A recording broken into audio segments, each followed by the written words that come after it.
স্বাস্থ্য সংবাদ পডকাস্টে আপনারা দেখছেন বহু প্রসিদ্ধ মেডিকেল প্র্যাকটিশনারদের সাথে সাক্ষাৎকার।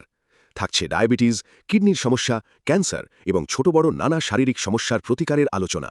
নমস্কার, স্বাস্থ্য সংবাদ পডকাস্টের আজকের পর্বে আপনাদের স্বাগত। আজকে আমরা আলোচনা করব লাং ক্যান্সার নিয়ে। আর এই বিষয়ে আলোচনা করতে আজ আমরা আমাদের মধ্যে পেয়েছি স্বনামধন্য oncologist doctor Rajeev Bhattacharya. Doctor Rajeev Bhattacharya Peerless hospital কলকাতার সঙ্গে যুক্ত রয়েছে। ডাক্তারবাবু, আমাদের পডকাস্টে আপনাকে স্বাগত। নমস্কার। আচ্ছা, প্রথমেই জানতে চাইবো যে লাং ক্যান্সার ঠিক কি? লাং ক্যান্সার এটা মূলত যে লাংয়ের মধ্যে যে কোষগুলি থাকে, সেই কোষের যখন কোনো রকম জেনেটিক চেঞ্জ হয়ে যায় এবং সেই কোষগুলি বাড়তে থাকে, তখন সেইটাকে বলা হয় লাং ক্যান্সার। অনেক সময় লাংয়ের মধ্যে ছোট ছোট স্পটস পাওয়া যায়, কিন্তু সেটা লাংয়ে মেটাস্টেসিসও হতে পারে। কিন্তু প্রাইমারি লাং ক্যান্সার কিন্তু অরিজিন হয় ওই লাংয়ের যে কোষগুলি আছে সেখান থেকে। আচ্ছা, আর এর উপসর্গগুলো কি থাকে যেগুলো দেখলে একজন মানুষ আর কি বুঝবেন? দুঃখের বিষয়, এই লাং ক্যান্সারে যেটা হয়, এটা তো ভেতরকার একটা অর্গান, এটা বাইরে থেকে বোঝা, মানে অ্যাটলিস্ট আর্লি স্টেজে ইউজুয়ালি বোঝা যায় না। কিছু কিছু ক্ষেত্রে বোঝা যায়। যেমন ধরা যাক, যদি লাংয়ের একদম মাঝামাঝি দিকে ক্যান্সার থাকে, সেগুলো একদম প্রথমেই যদি ব্রঙ্কাস, মানে যেই পাইপের সাহায্যে দুটো লাং কানেক্টেড, সেই পাইপটাকে ইনভেড করে যায়, অ্যাটাক করে যায়, তাহলে সেখান থেকে অনেক সময় কাশি এবং কাশির সাথে রক্ত এগুলো বেরোতে পারে। তখন আমরা আর্লি স্টেজে ধরতে পারি। কিন্তু বেশিরভাগ ক্ষেত্রেই যদি টিউমারটা ভেতরে থাকে, তাহলে সেটা যতদিন উপসর্গ দেওয়ার মতো স্টেজে পৌঁছবে, ততদিনে রোগটা অনেকটা বেড়ে গিয়েছে। এক্ষেত্রে শ্বাসকষ্ট, ওজন কমে যাওয়া, কাশির সাথে রক্ত, যেরকম বললাম, বুকে ব্যথা, এবং অনেক সময় শরীরের অন্যান্য কোনো অংশে চলে যেতে পারে। যেমন ধরা যাক, জন্ডিস হয়ে গেল, লিভারে ছড়িয়ে যাওয়ার পরে, হাড়ে ছড়িয়ে যাওয়ার পরে প্রচণ্ড পেন হতে শুরু করলো। অনেক সময় অনেক লাং ক্যান্সার ব্রেনে ছড়িয়ে যায়। তো ব্রেনে গেলে খিচুড়ি নিয়ে প্রেজেন্ট করলেন, বা অজ্ঞান হয়ে গেছেন, এসে এমআরআই করে দেখা গেল স্পট আছে, আমরা পেট স্ক্যান করে দেখলাম লাঙে টিউমার, প্রাইমারি টিউমার আছে। এরকম বিভিন্ন রকমের উপসর্গ নিয়ে পেশেন্টরা আসে। আচ্ছা, আর মানে আপনার কাছে একজন পেশেন্ট আসার পরে আপনারা ডিটেক্ট করেন কি করে তাহলে? ইউজুয়ালি ধরা যাক, সর্বপ্রথম সাধারণত যদি কোনো শ্বাসকষ্ট বা কাশি নিয়ে কেউ আসেন, তাহলে সাধারণত আমাদের হসপিটালগুলোর পালমোনোলজিস্টের কাছে আসেন। তারা একটা এক্স রে করে, সবার প্রথমেই আমরা একটা এক্স রে করি। যে কেউ একটা শ্বাসকষ্ট নিলে যে কোনো ডাক্তারের কাছে গেলেই তারা একটা প্রথমে এক্স রে করবে। It is very easy, cheap, available everywhere. তো সেখানে আমরা কোনো স্পট যদি দেখতে পাই, তখন সেক্ষেত্রে অনেক সময় আমরা, যখন সাধারণত নন অনকোলজিস্টরা চেস্ট সিটি স্ক্যান করেন, সেই চেস্টের সিটি স্ক্যানে ধরা পড়ে। আমার কাছে যদি একজন কেউ এক্সরে নিয়ে আসেন, আমি প্রথমেই একটা হোল বডি পেট স্ক্যান করাই। এই হোল বডি পেট সিটি স্ক্যানে একটা সারা শরীরের একদম মাথা থেকে পা পর্যন্ত ফুল স্ক্যান হয়, এবং সেই সাথে সিটি স্ক্যানে যেমন ব্ল্যাক অ্যান্ড হোয়াইট পিকচার পাওয়া যায়, পেট স্ক্যানে, পেটের ফুল ফর্ম হচ্ছে পজিট্রন এমিশন টোমোগ্রাফি, এই পেট স্ক্যানে কিন্তু কালার পিকচার পাওয়া যায়, এবং যেখানে যেখানে ক্যান্সার সেলস থাকে সেই জায়গাটা গ্লো করে, এবং আমরা খুব পরিষ্কারভাবে বুঝতে পারি যে কোন, এই যে জায়গাটা যে টিউমারটা রয়েছে, এটা ক্যান্সারের টিউমার নাকি এটা কোনো বিনাইন টিউমার, সেটা অনেকাংশে পেট স্ক্যানের সাহায্যে বোঝা যায়। এই কারণে আমার কাছে কোনো পেশেন্ট এলে আমি একটা হোল বডি পেট স্ক্যান করাই। আচ্ছা আচ্ছা, আরেকটা জিনিস বলি, সেটা হচ্ছে ফুড পাইপে যদি, সরি, মানে আমাদের শ্বাসনালী যেটা উইন্ড পাইপে যদি কোথাও কোনো টিউমার বা কিছু হয়, সেটাও কি, সেটা থেকেও কি লাং ক্যান্সার হতে পারে? হতে পারে, হতেই পারে। ধরা যাক যে লাঙের যেরকম বললাম মাঝামাঝি জায়গায় রয়েছে, সেইখান থেকে যদি ওটা উইন্ড পাইপে, ব্রঙ্কাস বা ট্র্যাকিয়ার অবধি চলে আসে, অনেক সময় চলে আসতে পারে, তাহলে সেক্ষেত্রে আপনি প্রথমে মনে হবে যে ওটা একটা ট্র্যাকিয়ার টিউমার বা ব্রঙ্কাসের টিউমার, কিন্তু অ্যাকচুয়ালি ওটা হচ্ছে লাং থেকেই এসেছে। এই জন্য আমরা লাং ক্যান্সার বা ব্রঙ্কোজেনিক টিউমার, মানে ব্রঙ্কাসের মধ্যে যে টিউমারটা ডেভেলপ করে, সেটা কিন্তু একইভাবে দেখি, একইভাবে ট্রিটমেন্ট করা হয়। আচ্ছা আচ্ছা আচ্ছা।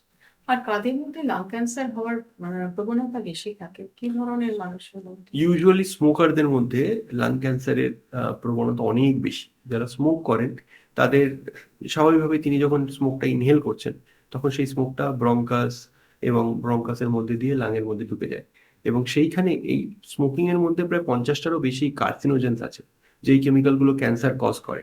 কাজেই সেই কার্সিনোজেন্সগুলো যখন এই লাংয়ের সেলসগুলোর মধ্যে যায়, সেখানে গিয়ে তারা কার্সিনোজেনিক জেনেটিক মিউটেশন করে দিতে পারে, এবং সেই মিউটেশনের ফলস্বরূপ ক্যান্সার হয়ে যাবে। আচ্ছা, মানে লাং ক্যান্সারে স্মোকিং এর তাহলে অবদান একটা বিশাল বা রয়েছে। ভীষণ ভীষণ, মানে এটা একদম প্রমাণিত। আচ্ছা, আর স্যার এছাড়া কি কোনো ধরনের স্পেশাল জব, ধরুন যারা ফ্যাক্টরিতে কাজ করেন, অনেক রকমের ধোঁয়া এই Yes, বিষয়ের সম্মুখীন হন, তাদের একদম। মধ্যেও তাহলে হওয়ার কি প্রবণতা অবশ্যই বেশি? অবশ্যই, এয়ার পলিউশন ডেফিনেটলি একটা রিস্ক ফ্যাক্টর। হুম। এবং যেখানে ফ্যাক্টরি ওয়ার্কার্সরা থাকেন সেখানে চিমনির যে ধোঁয়া, তার সাথে বা ব্লাস্ট ফার্নেসের ধোঁয়া, এছাড়া বিভিন্ন রকমের পার্টিকেল যেমন সিলিকোসিস আর কি, হুম। সিলিকা পার্টিকেল ইত্যাদি, এই সমস্তগুলো যদি লাঙের ভিতরে যায় সেখানে কেউ ইনফ্লামেশন করে, জেনেটিক মিউটেশন করে লাং ক্যান্সার করতে পারে। আচ্ছা আচ্ছা। আচ্ছা, মেসোথেলিওমা এটাও কি এক ধরনের lung cancer? Very good question. Mesothelioma হচ্ছে এটা ঠিক লাং ক্যান্সারের গ্রুপে আমরা ফেলি না। আচ্ছা। এটা অরিজিনটা সম্পূর্ণ অন্য। এটার সাথে অ্যাসবেস্টোসিসের একটা সম্পর্ক আছে। হুম। অ্যাসবেস্টস ফ্যাক্টরি যেগুলো থাকে সেখানকার ওয়ার্কাররা যদি এটা ইনহেল করেন, তখন সেক্ষেত্রে এটা হচ্ছে, মেসোথেলিওমাটা কিরকম, এটা পর্দার মানে লাঙেরকে ঘিরে থাকে এক ধরনের পর্দা, এটাকে বলে প্লিউরা। এই আচ্ছা। প্লুরাতে ওই অ্যাসবেস্টস ডিপোজিট করে সেইখানকার ক্যান্সার যদি হয়, সেইটাকে বলা হয় মেসোথেলিওমা। এটা ঠিক তথাকথিত আমরা যে লাং ক্যান্সার যেরকম বুঝি সেরকম হয় না। 2 নম্বর, যে মেসোথেলিওমা কিন্তু শুধুমাত্র যে প্লুরাতে হয় তা নয়।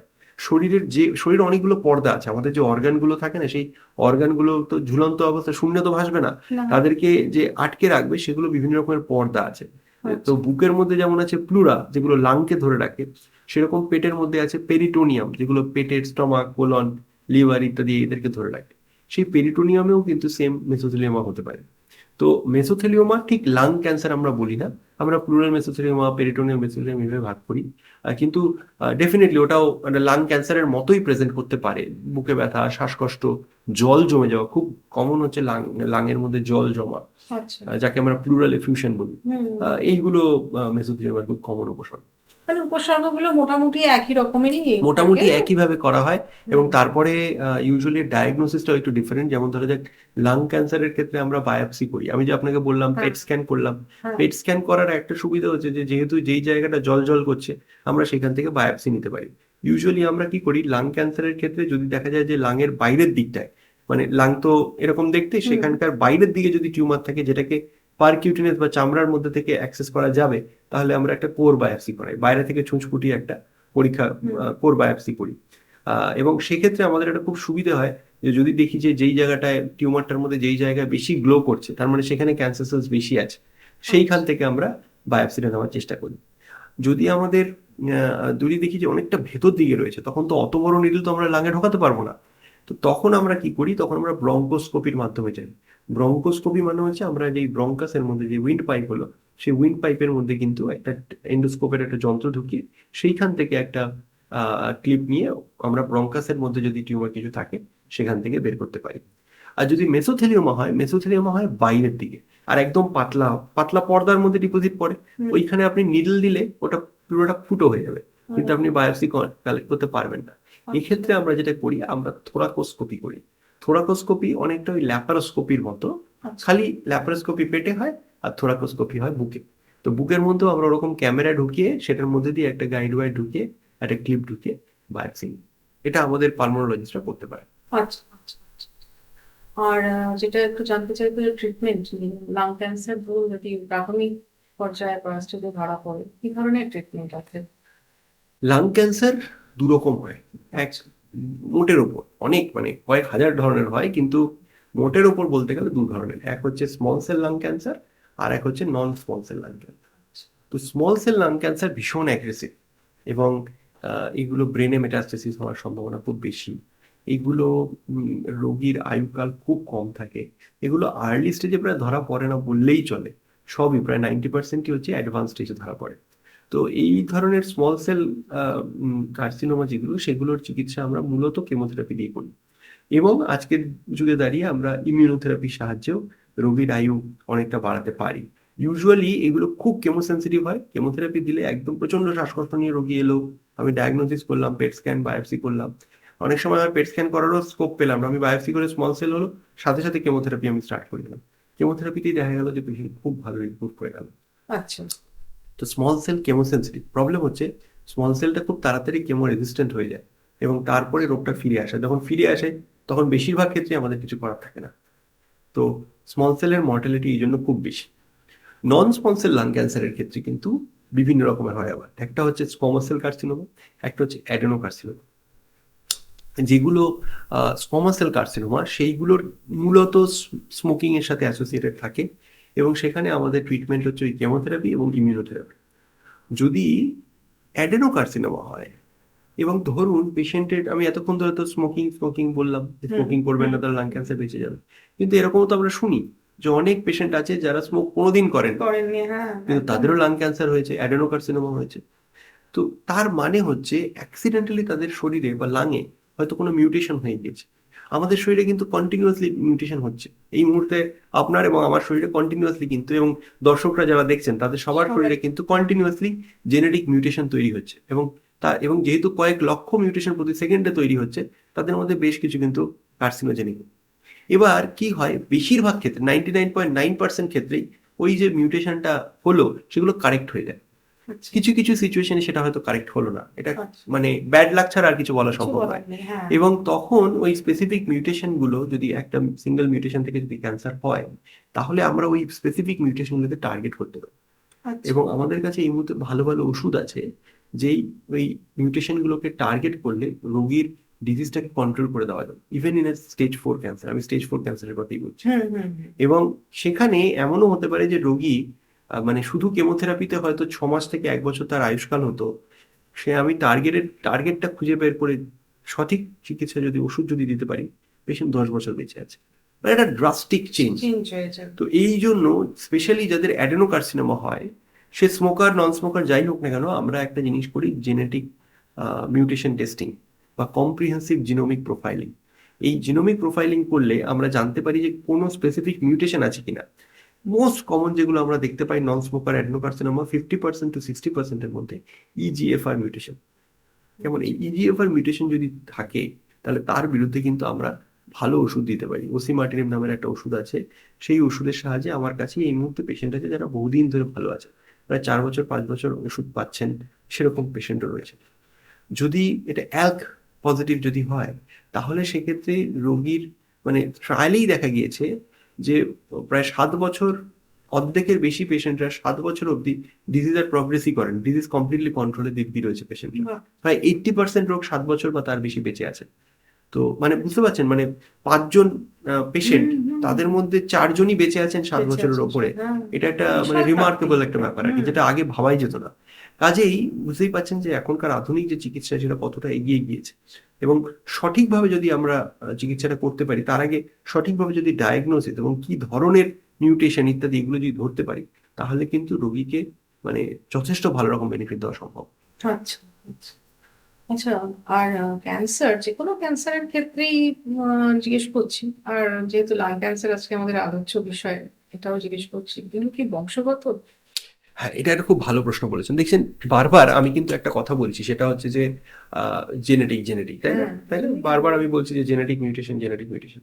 দেখুন, এইখানে একটা কথা বুঝতে হবে যে জেনেটিক মিউটেশন কিন্তু সব জেনেটিক মিউটেশন কিন্তু বংশগত নয়। দুটো আচ্ছা। কনসেপ্ট আপনাকে বুঝতে হবে, একটা হচ্ছে হ্যাঁ। জেনেটিক মিউটেশন আর একটা হচ্ছে হেরিডিটারি মিউটেশন। তো আমাদের যদি টিউমারের মধ্যে যদি কোনো মিউটেশন হয়, যেমন কেউ স্মোক করলেন, স্মোক করার ফলে কার্সিনোজেন গুলো শরীরে গেল এবং সেইখান থেকে আমাদের জেনেটিক মিউটেশন হলো, তাহলে এটা কিন্তু বংশগত নয়। এটা শুধুমাত্র ওই যিনি স্মোক করেছেন তার লাঙের মধ্যেই রয়েছে। তার শরীর, তিনি যখন ছেলে হবে বা মেয়ে হবে, তখন কিন্তু তার সেই ছেলে বা মেয়ের শরীরে সেই জিনটা যাবে না।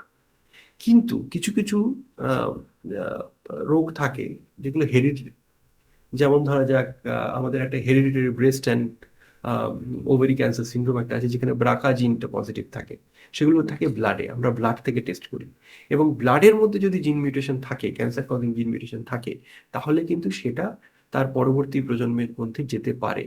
একটা এই ব্রাকা মিউটেশনের, এবং তাদের মধ্যে যদি ব্রাকা মিউটেশন আমরা টেস্ট পাই, তখন সেক্ষেত্রে কিন্তু তাদের বলেই দেওয়া থাকে যে আপনার মধ্যে কিন্তু ব্রেস্ট, ওভারি এবং পুরুষদের প্রস্টেট, প্যানক্রিয়াস, এগুলোর ক্ষেত্রে ক্যান্সার হওয়ার সম্ভাবনা বেশি। খুব কমন এবং খুব সেলিব্রেটেড একটা উদাহরণ হচ্ছে অ্যাঞ্জেলিনা জোলি। আপনি জানেন যে অ্যাঞ্জেলিনা জোলি কিছুদিন আগে তার ব্রেস্ট এবং ইউটারাসটাকে, ওভারিগুলোকে হ্যাঁ। বাদ দিয়ে দিয়েছিলেন। তার কারণ তার ফ্যামিলি হিস্ট্রি ছিল, এবং তিনি যখন টেস্ট করেন, তার রক্তই ব্রাকা জিন কিন্তু পাওয়া যায়, BRCA1 বা BRCA2 জিন পাওয়া যায়। এবং তারপরে উনি, যাতে ওনার ব্রেস্ট ক্যান্সার না হয়, তার জন্য উনি এরকম ড্রাস্টিক স্টেপ নিয়েছিলেন। It is an option. আমাদের এই পেশেন্টদের ক্ষেত্রে। কিন্তু লাং ক্যান্সারের ক্ষেত্রে বা বেশিরভাগ ক্যান্সারের ক্ষেত্রে যদি আপনি স্ট্যাটিস্টিক্যালি বলেন 85% ক্যান্সার কিন্তু ইট ইজ নট হেরিডিটারি, আচ্ছা 15% ক্যান্সার ইজ হেরিডিটারি। আচ্ছা আচ্ছা। কেমন? বেশিরভাগ ক্যান্সারই হচ্ছে লাইফস্টাইলের জন্য, মডিফাইবল লাইফস্টাইল ফ্যাক্টরস বা আননোন ফ্যাক্টরসের জন্য হয়। আমাদের এটা কিন্তু হেরিডিটারি হয়। আর একটা অ্যাসপেক্ট হচ্ছে ফ্যামিলিয়াল।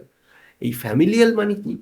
ফ্যামিলিয়াল মানে দেখতে পাচ্ছেন যে লাং ক্যান্সার হচ্ছে ফ্যামিলির মধ্যে 3-4 জনের লাং ক্যান্সার হয়ে গেছে, কিন্তু সেটা কিন্তু হেরিডিটারি নয়, বংশগত নয়। কেন?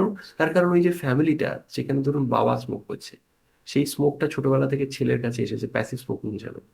ছেলে যখন বড় হলো, সে তো বাবা তো তার আইডল, এবং বাবাকে দেখা দেখি ছেলেও স্টার্ট করলো স্মোক করা, এবং তার ফলে তার ছেলেও স্টার্ট করলো, তার ভাইও স্টার্ট করলো। এর ফলে দেখা গেল যে হয়তো লাং ক্যান্সার একটা ফ্যামিলিতে 4 জনের লাং ক্যান্সার হয়েছে, but that is not hereditary. সেটা হচ্ছে ওই ফ্যামিলিতে ওই রিস্ক ফ্যাক্টরটা অনেক বেশি পরিমাণে রয়েছে। আমার মনে হয় এক্ষেত্রে আমি বলবো যে মানে যেটা আমার দর্শকদের জন্য আবেদন থাকবে সেটা হচ্ছে, বুঝতে পারছেন তো, মানে আপনি যদি স্মোক করেন তাহলে শুধু যে আপনার ক্যান্সার হওয়ার রিস্ক আছে তাই নয়, সেই সাথে আপনার বাড়ির যারা ছোটখাটো আছে, ছোট যারা আছে, বা যারা আপনাকে দেখে আইডল হিসেবে মানেন, তাদেরও লাইফটা কিন্তু অ্যাফেক্টেড হচ্ছে। সেই জন্য অনেক বেশি রেসপন্সিবল হওয়া দরকার। একদম একদম।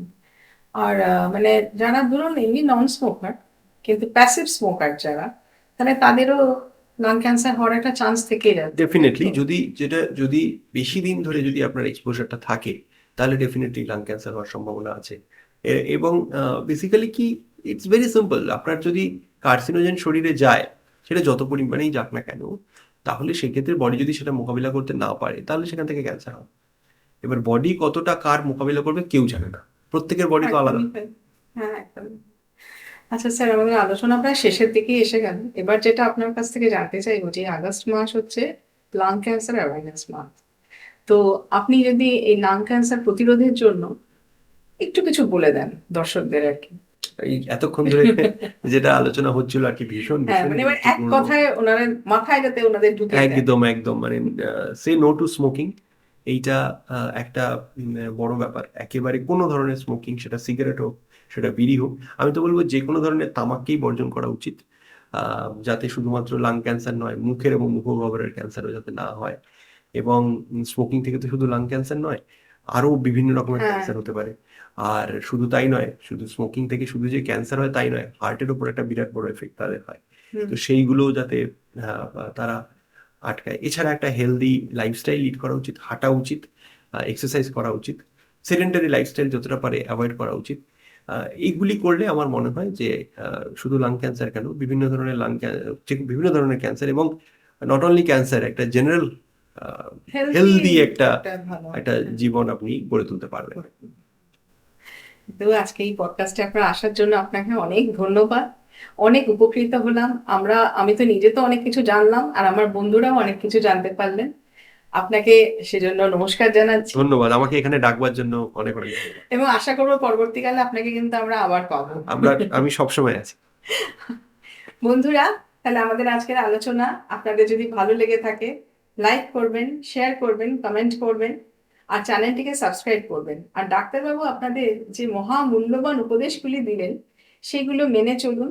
আর বারবারই এক কথা বলবো, যে বাইরে থেকে তথ্য, বাইরে থেকে আইডিয়া না নিয়ে কোনো সমস্যা হলে একজন বিশেষজ্ঞের পরামর্শ নিন, তাতে আপনারা তাড়াতাড়ি সুস্থ হয়ে যাবেন।